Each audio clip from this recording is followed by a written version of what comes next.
Oh!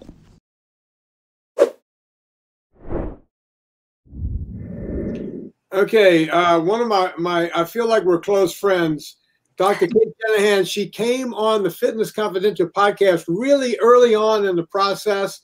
I met her and her husband, Jack, way back when at Anna's house. We fell in love with these people. She's been on the show a few times. Back then, she was only working with the Lakers, blah, blah, blah. But since then, she's done a lot of great research that I'm excited about. It's not just about sugars and grains, but she got into the MUFAs and PUFAs, the seed oils. And she wrote a book that I fell in love with called Deep Nutrition, Why Your Genes Need Traditional Food. Cate, I'm just going to let you take it away, and I'm going to sit here and enjoy my coffee and learn something. Great. Okay, so well, thanks for having me on, Vinny. It's always a pleasure to engage with you. And I'm sure this has been, I can't wait to see the summit. Who else has been on? I've been working on the coronavirus for my company. So what I want to do right now is try to share my screen. So we had some difficulties with this yesterday, and fingers crossed. I hope somebody's going to be able to tell me. Are you guys seeing my screen? Not yet. Not yet. Okay. Oh, goodness. So Cate, go to the top there to share screen. Can you hear me? Yes, I can. Okay. Yeah, so go to share screen. And at the top. Yeah. And hit share. And hit share screen. Do your whole screen, and then once you hit whole screen, you have to actually click on the screen as it shows up in that white box. Click on share or click on something else? And click, well, it brings up that white box. Click on, they'll show you your whole screen. Click on that, and then click the blue button to make it go, and then switch right away to the application. Yeah, I did. Did that happen to you? No, we don't see anything yet. All right, so what I'm going to do is I loaded it on Chrome, so just in case this happens. So I am going to go to Chrome. You can share the application and go to Chrome. There we go. Great. There we go. All right, so it's a little crude because I'm just going to leave it on the slide navigator. So what I want to talk about is a kind of a political third rail, okay? And nutrition, really. It's, what is the third rail? So for those of you who didn't grow up on the East Coast where, trains are everywhere, it's the electrically charged rail that actually powers the whole train system, and it's super powerfully charged, and if you touch it, you die. You explode first, and then you die. And so that's what I want to talk about. And the topic is seed oils and what they do to our bodies. Nobody is really talking about this. And so even though I wrote Deep Nutrition to be the last nutrition book you would ever need, I had to write another book after. I had to break that promise because I found out so much science about how these seed oils affect our metabolism that I had to start writing another book. And this book is focused on how all the metabolic problems that we have in this country can be traced to the dramatic rise in the consumption of seed oils, how they build up in our body fat, and what they do to us. So what the book does is explains, well, first of all, we have a problem because 75% of Americans can't readily burn their body fat, and that's a conservative estimate.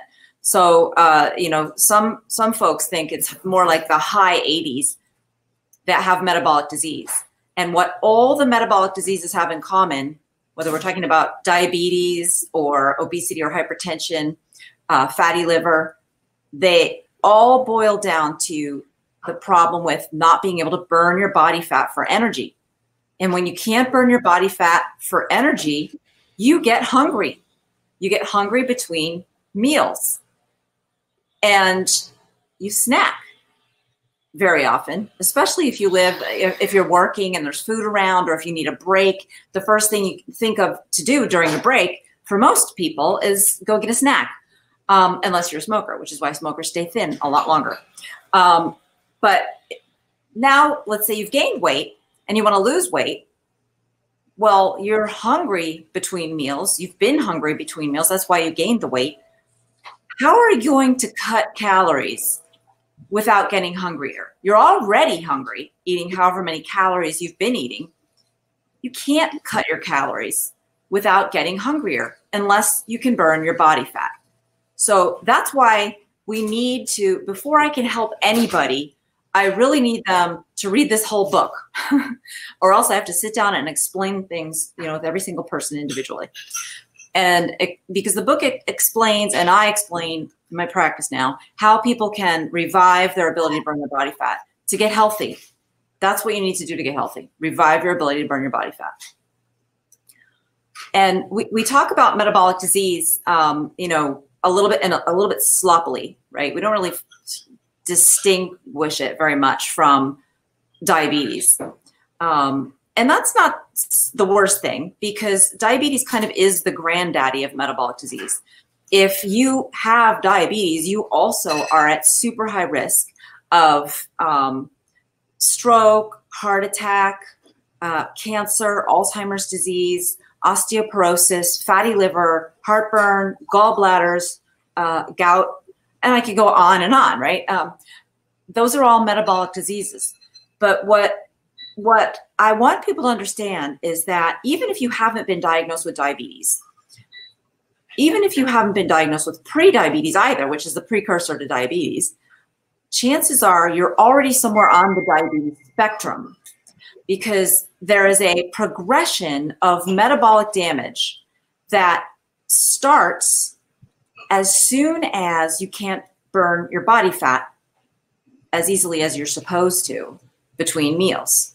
By which I mean, so you eat something, you have your breakfast, then you can kind of burn off some of your breakfast. Meanwhile, depending on what it is, your body is converting it, like if it's a high carb breakfast, your body is converting it into body fat. So you're storing some of it and burning some of it.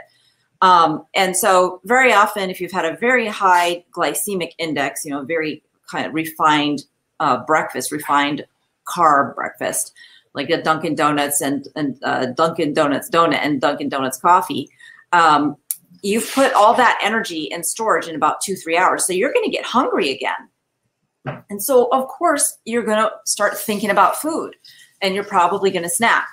So when you get hungry between meals like that, you are actually often, you're going to experience something called hypoglycemia symptoms. And the hypoglycemia symptoms occur because your body needs energy and it's not getting it from your energy fat. So hypoglycemia literally means low blood sugar. Do you always literally have low blood sugar when you have hypoglycemia symptoms? No, but you are experiencing an energy deficit because your body is not getting energy from your body fat, and that leaves it with just the other fuel. The other fuel is sugar, because there's always some sugar in your bloodstream, right? We always have sugar in our bloodstream. A normal blood sugar value is somewhere between 70 and 90. So there's always a tiny little bit. That amount actually translates to about 3 grams or about 12 calories in your bloodstream at any given time. And if you can't burn your body fat, then you are living on a minute-to-minute basis of an impending energy deficit somewhere in your body that's going to translate very often to feeling bad or hypoglycemia symptoms. And that, if you have that, that means you are at high risk for developing, for overeating, and overeating the very same foods that you've already been eating that have made you sick, that promote inflammation. And you make this transition that happens silently, that doctors don't detect, between hypoglycemia and insulin resistance. And insulin resistance is an extremely unhealthy metabolic state. For probably many other people have been talking about that. But it means you are very prone to building fat, and your body's very resistant to releasing it so you can even burn it. And then from there, it's a quick, slippery slope to prediabetes and diabetes, relatively quick, a number of years, maybe a couple decades. And of course, I want to point out, we're talking about type 2 diabetes, of course. So, but diabetes and prediabetes we've got a country, the country right now has about 50% of our adults have either prediabetes or diabetes. Most people with prediabetes don't know it.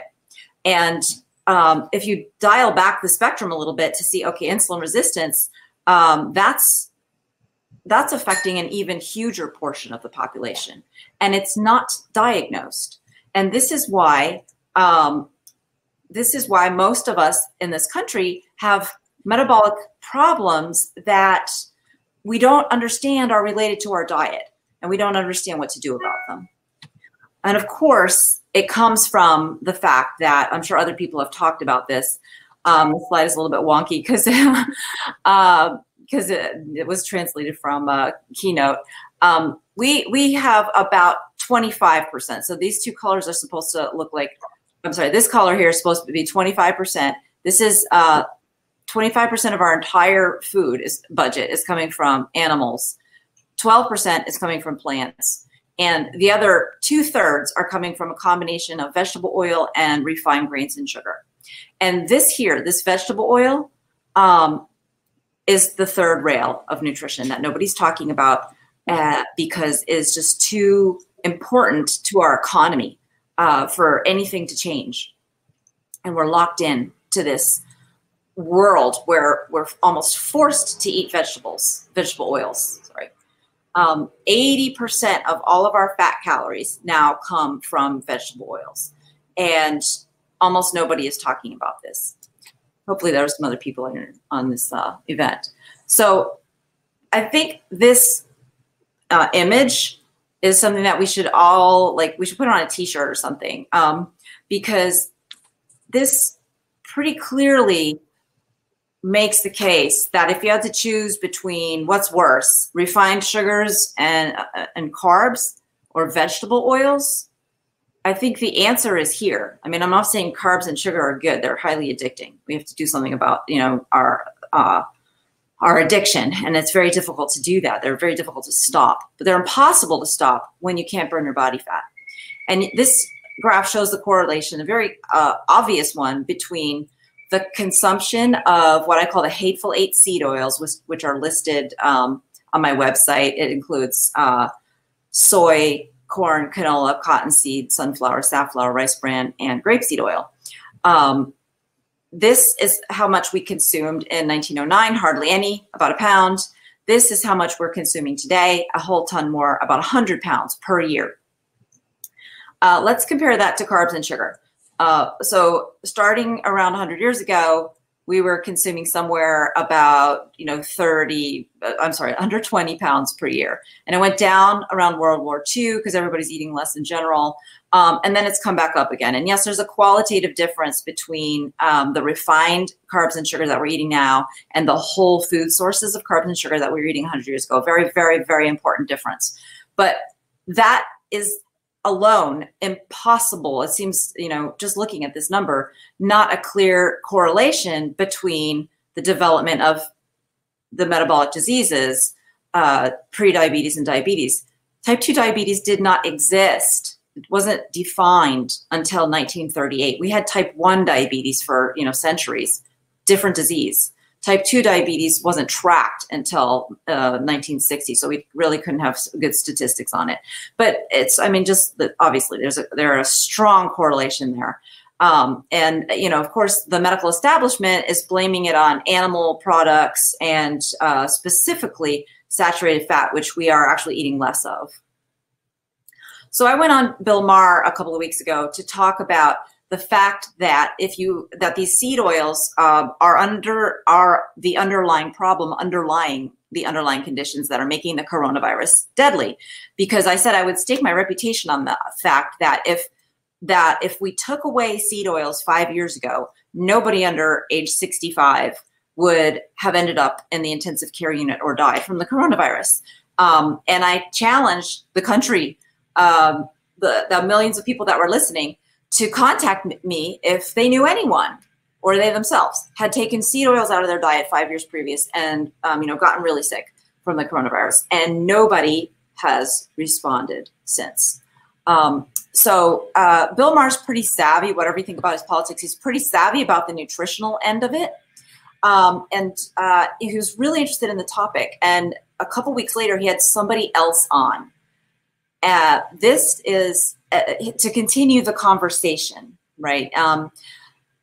And this was where things get weird, where we can start to see the protective mechanisms about the status quo around our thoughts about seed oils and how dangerous it would be if we were to suddenly stop eating them.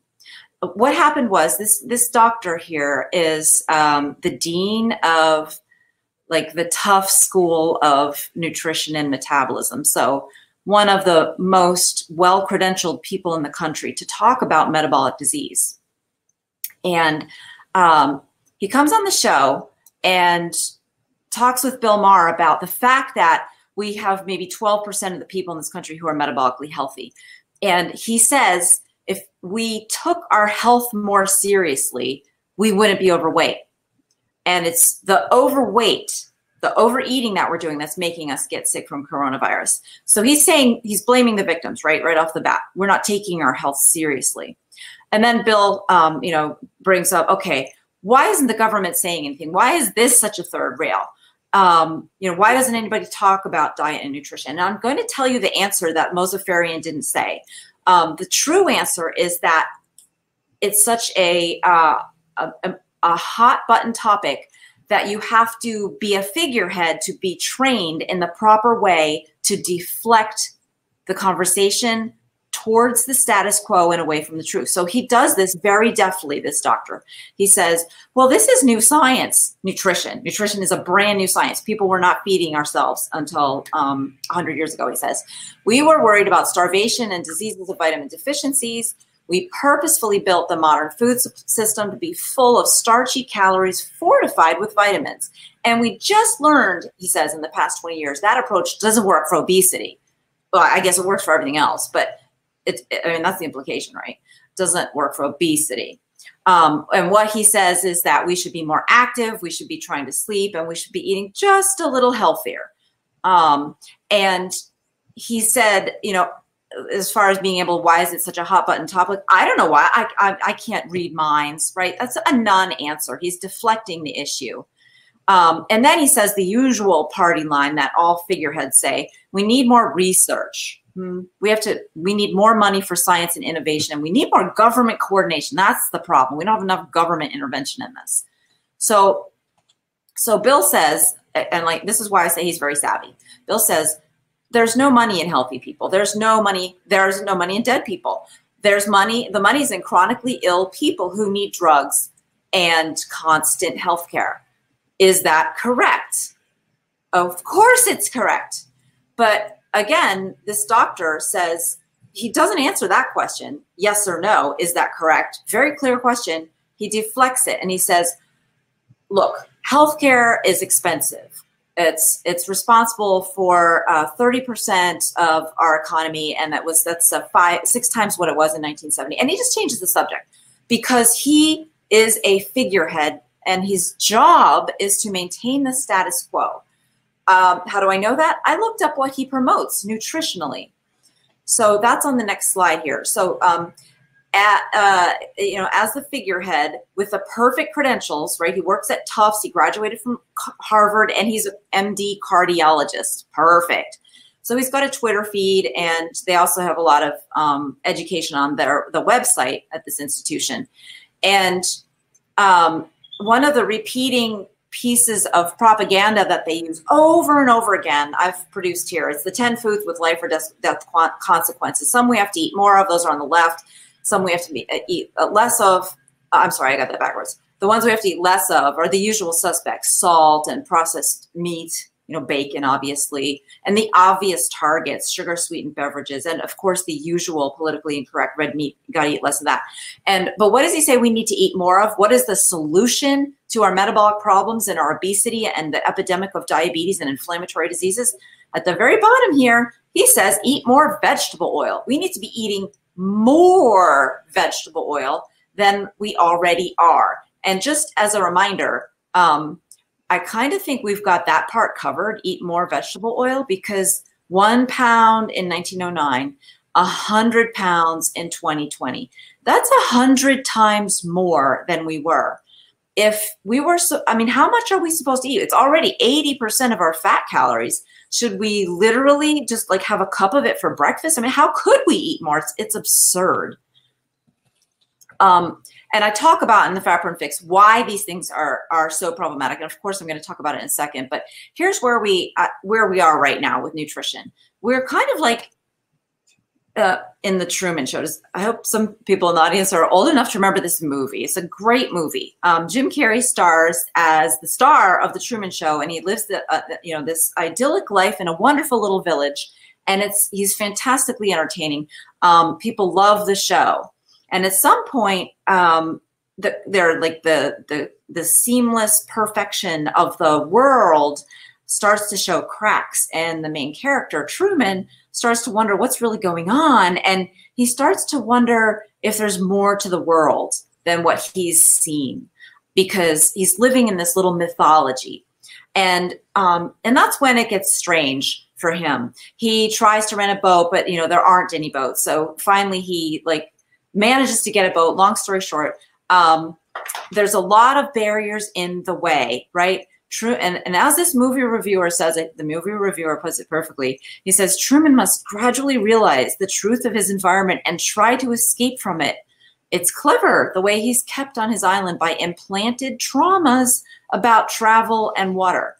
Implanted traumas about meat, cholesterol, saturated fat, and any fats other than the very fats that are making us sick and keeping us trapped in this disaster of a metabolic experiment that we're all living in now, and we're seeing play out in the form of this paranoia about anybody getting a whiff of a virus. We don't trust our immune systems anymore to help us out because they can't work very well. And I'm just going to show this image again because this image should be on a t-shirt. We are eating more seed oils. We are eating different kinds of carbs and sugar, but this is the correlation. And I'm saying this is the main cause. Of course, we should not be eating too much carb and sugar. That's a very, very important message.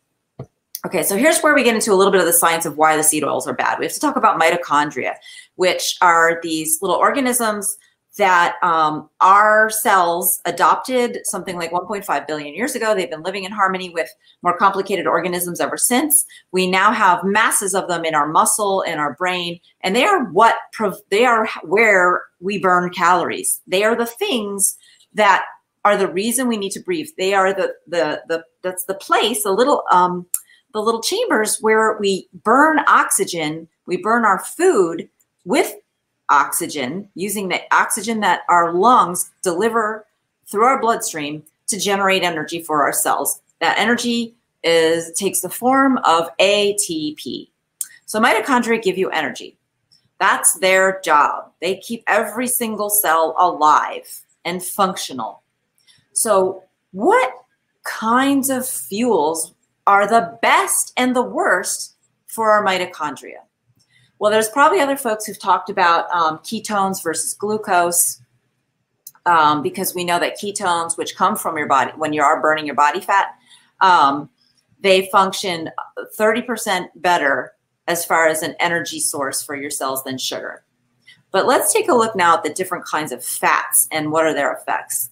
This is an actual study that was done way back in 2002 that basically showed seed oils are death for mitochondria, which means death for our cells. Mitochondria cannot use polyunsaturated fatty acids for energy production the way, with anywhere near the efficiency that they can use monounsaturated and saturated fatty acids for energy. In fact, monounsaturated fatty acids seem to be the very best fuel. And by the way, when we build our body fat from carbohydrates or from too much of anything, but particularly from carbohydrates, we make about 60% monounsaturated, and most of the rest is saturated. But the majority of the fatty acids in human body fat should be monounsaturated. in a healthy human. That's what we still find. It is the majority. And that's not for nothing that our mitochondria do better on those on monounsaturated than even unsaturated. Omega-6, which is a polyunsaturated, very high in corn and soy, often thought to be bad because of its inflammatory enzymatic effects, that it creates eicosanoids that promote inflammation.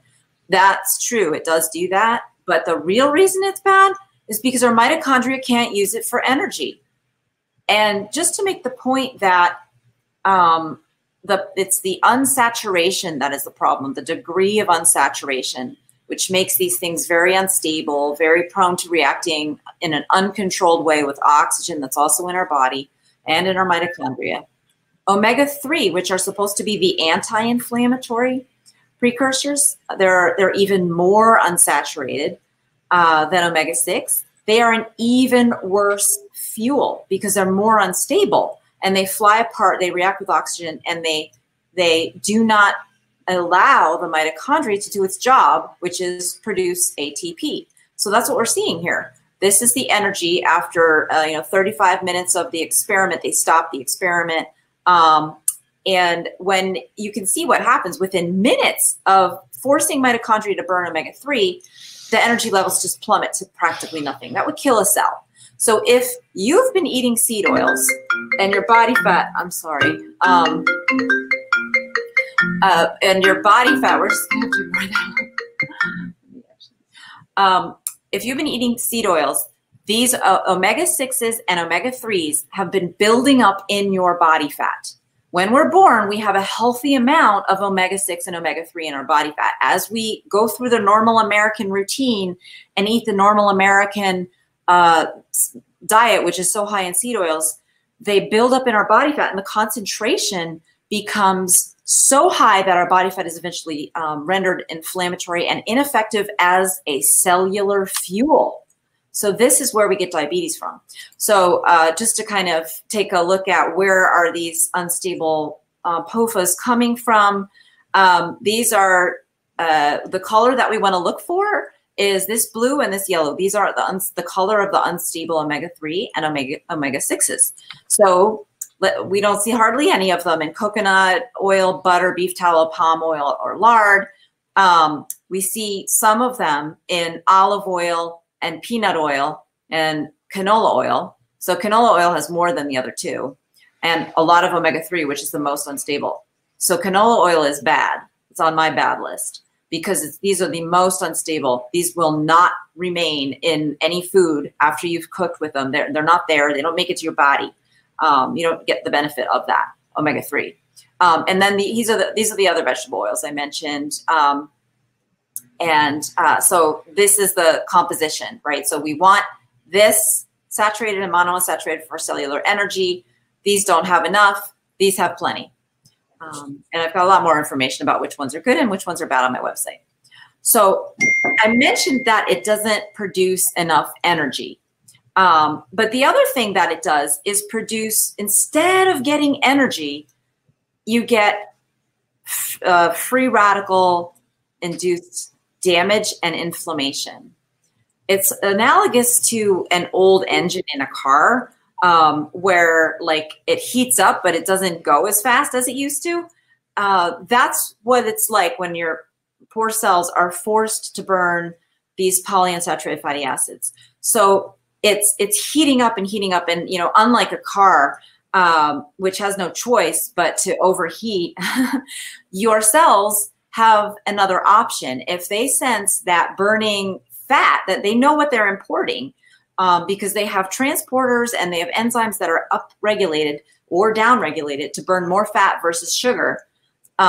So they know that if they're burning more fat from your fatty acids that are released from your body fat, and they're suffering from all this free radical damage that destroys parts of your DNA, destroys, how your cells produce proteins, destroys your cell membranes, very pro-inflammatory and dangerous stuff to be burning this stuff. This is the root of not just metabolic disease, but autoimmune diseases too, like lupus and Hashimoto's thyroiditis. comes from this inflammatory problem that we have. And so it's impossible for your cells to function on that because they don't get energy and they get inflammation. So naturally they have no choice. But to switch to depend more on sugar than what they're really designed for. And that puts diabetes in a whole new perspective. Type 2 diabetes is a survival mechanism that our bodies adapt when our diets are so full of these seed oils that our body fat is just overly saturated with it, that it's rendered toxic and inflammatory. So the Hateful 8, this is them. Don't eat them. Check for them. They're in everything. This is another reason why 80% of our fat calories come from these, but it's not hopeless. You can make the choice that the minute that you decide to look for these things and become aware of what has really been toxifying your body, look at everything in your cupboard. Look at your peanut butter. Look at all the crackers and food bars. Look at your salad dressing, your mayonnaise, certainly your snack chips and all that kind of junk food. They're going to be loaded with this stuff. And fortunately, there's all the alternatives for everything. You can get tuna in cottonseed oil, or you can get tuna in water or olive oil. You can get peanut butter with corn oil or hydrogenated soy oil, or you can get natural peanut butter. So there's alternatives all over the place. And I have a shopping list. It's one of the resources on my drcate.com website. And there's just tons of information on that about all the amazing products you can get, even like jarred pasta sauce, right? So we've got lots of really good options these days. And so just to like a promise, just one single promise, I can promise you more energy, right? If you feel like your weight is related to a slow metabolism and there's something inherently wrong with your personal metabolism, maybe age related or family history, forget that. It's a fact, a byproduct of the fact that your body fat is full of toxins, and all you need to do is detoxify. So on the left here is my promise. When you have healthy body fat, you are going to have reliable energy every minute of the day, no matter how long it's been between meals. I could subtract this arrow that says eat. I could subtract both of these arrows. I could subtract arrows for 3 days before really people who are fat adapted really start to notice a hunger starting to happen. And on the other hand, the current body fat situation for most people leaves you in an energy scenario that's a roller coaster ride that would torture anyone, right? Here's your energy level. You wake up, you've got cortisol and adrenaline, the alarm went off, you've possibly had some coffee, but maybe you have some sugary something for breakfast. Eventually that runs out. You need to have a snack again. That lasts a little while. It's lunchtime, so you're going to eat again. Then now you're so full that you've overeaten and you're tired because you have so much in your digestive system that your blood is being shunted away from your brain, right? So then you have another afternoon snack. Now it's time to have dinner. And are you ready to do a workout? Are you ready to make a dinner? No. But so you're just going to have a drive-through situation. You're not really in the mood to take care of yourself. Then as you go to bed, you've just eaten a bunch of carbs, so your energy level is increasing, so you have a hard time falling asleep. That's what 90% of my patients are dealing with because of the toxins in their body fat. And here's how that actually looks in a real live person. So I stuck a continuous glucometer onto a type 2 diabetic patient of mine, and this is her energy level. And she's like having little snacks all the time. Her energy's going up and down. She has coffee, zigzag. And when your energy level, I discovered really something fascinating with this. When your energy level is dropping fast like this, here and here, you get palpitations, you get headaches, some people get dizziness, some people get nausea, and that's how they experience like a need for food. So it's a radical discomfort that willpower alone cannot overcome. You absolutely need to have a healthy metabolism so that you have something that looks more like this. So not to brag, but this is mine. So it's more flatline here, right? Because I'm fat adapted. I better be, or else I have no right telling anybody what to do. So, so this is, again, this is a reflection of this promise. It's real. It can happen. You can have healthy body fat, gives you reliable energy all day. And if you want to see what that looks like. You can get a doctor who's going to prescribe you a continuous blood glucose monitor. You can see whether you're more like that or more like that. It's really fun, and you learn a lot about glycemic index of carbohydrate-rich foods. These are the, I call them the 11 warning signs of a broken metabolism. They're really just hypoglycemia symptoms.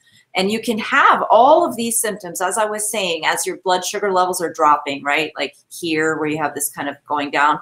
This is a stress on your body to have an energy, such a dramatic drop in your blood sugar. It changes the pressure of your cells because you're getting fluid shifts as sugar moves in and out of the cells and in and out of your bloodstream. Like your cells will swell. That's part of the reason people get headaches with this. It's just a horrible way to live. And if you have any of these things and have been told that you have hypoglycemia and you need to snack to regulate your blood sugar, that's a horrible piece of nutritional misinformation that doctors disseminate, meaning well, because we don't know better. We don't learn any of this in medical school. But please ignore it and stop eating seed oils.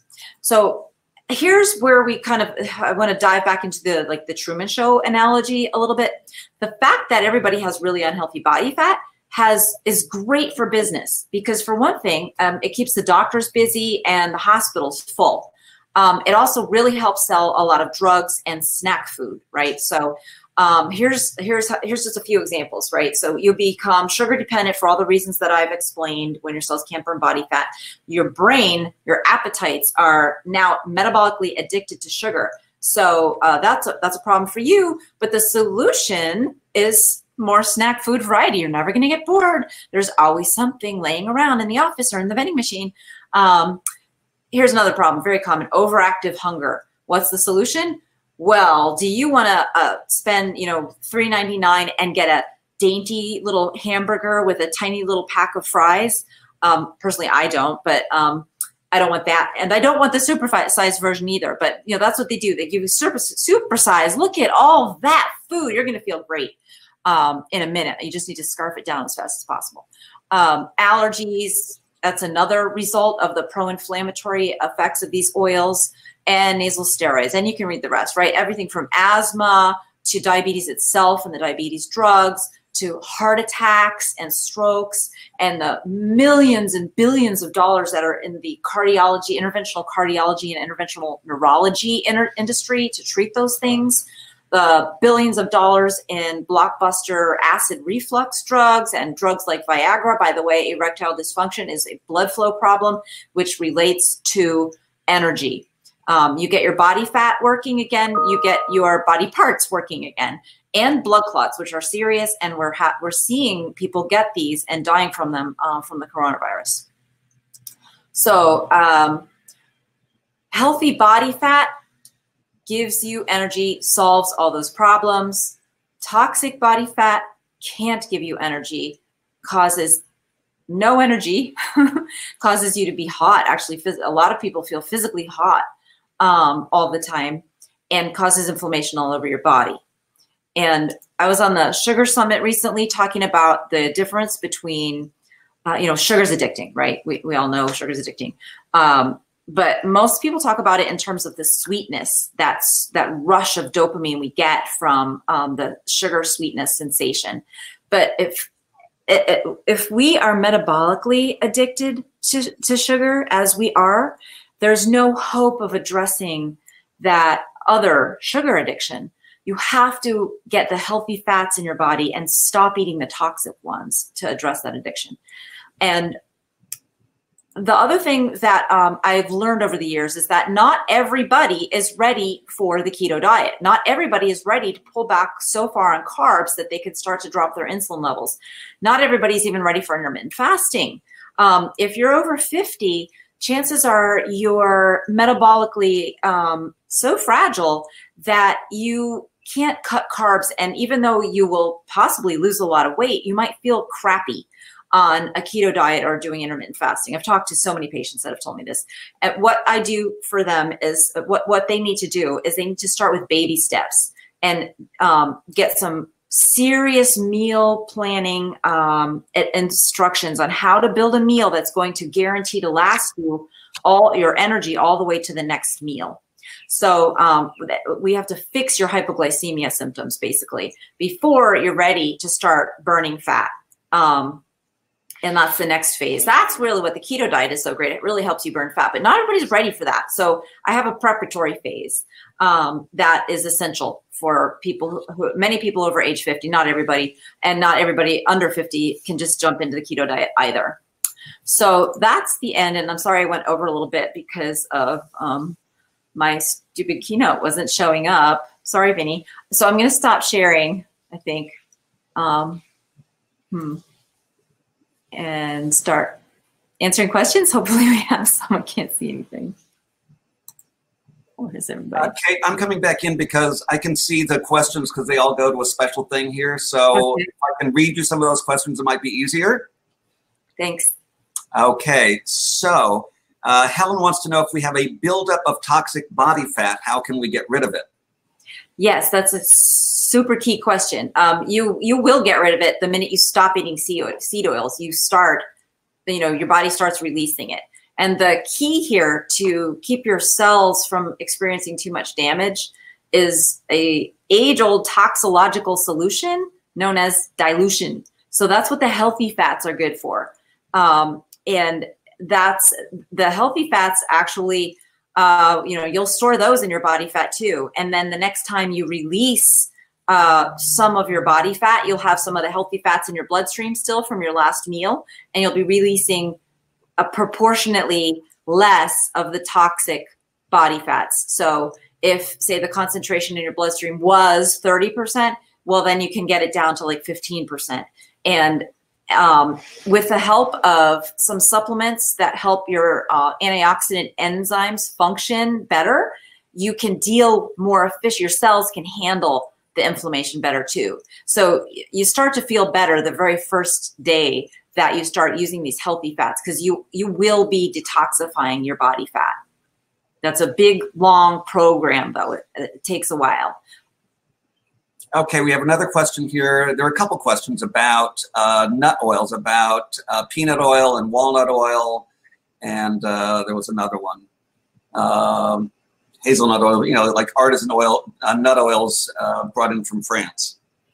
So on my website, drkate.com, I have a list of good fats and bad, and I answer all those kinds of questions.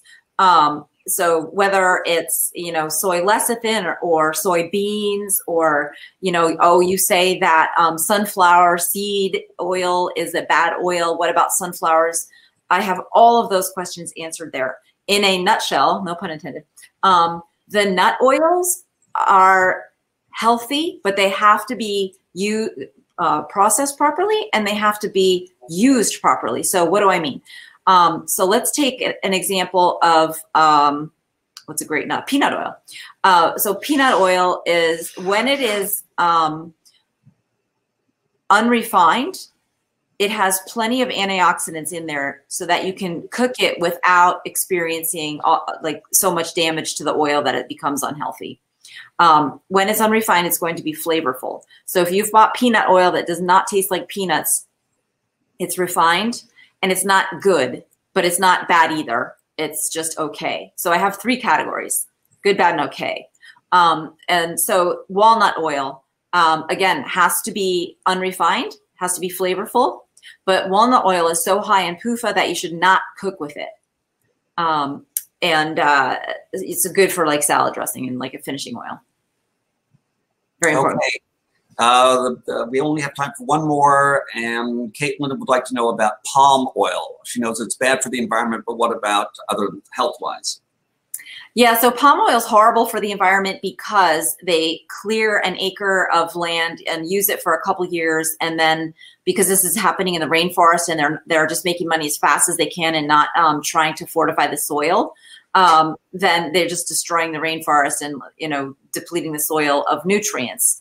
That doesn't have to be the case. I mean, you could theoretically make the same argument about coconut oil, but coconut plantations are old enough where they're established and they have true farmers, making it so those coconuts can grow in sand. So they don't need that especially high quality soil. But the medical fact is that palm oil is stable, and I recommend it as a healthy oil.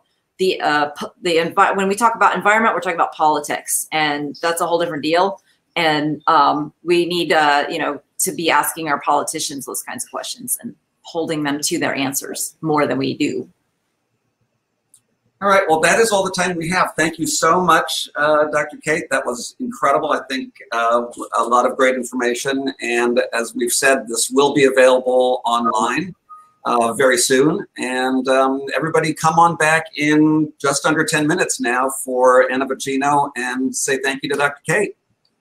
Thank you.